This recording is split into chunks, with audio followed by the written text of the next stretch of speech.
Happy Sunday, everybody. Matitirum ko at least natal na. Wala akong dito luar. To kahit ko nga, please join me. Kararag to man para iti kapya iti lubong. Prayer for peace. Prayer for peace. Tapos sumardang da ito nga. Gubat iti Middle East. Tanay, grabe. Apektado tayo amin dito. Kararag tayo amin. Kailangan mga anak, Espiritu Santo.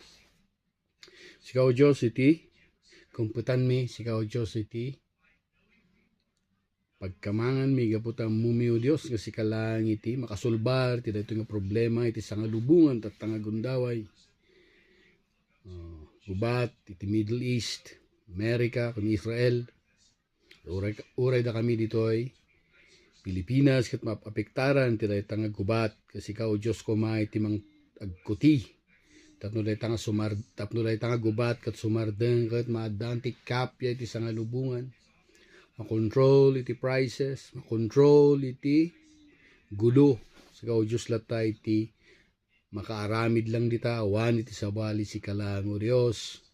Daman dagiti nagkurkurangan mi, si kalataw Diyos ti mangpakawan kada kami.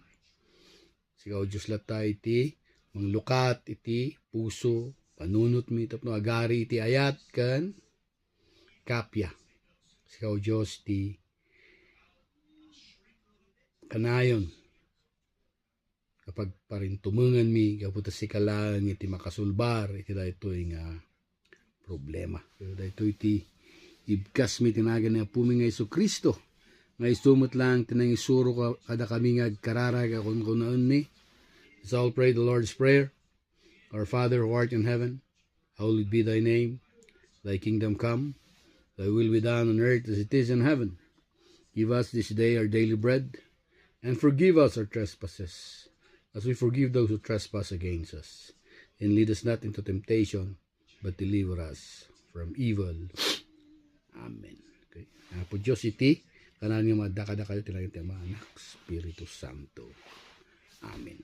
Kayo si kakapya, tinagan ni Apo tayo nga Jesucristo. Amen.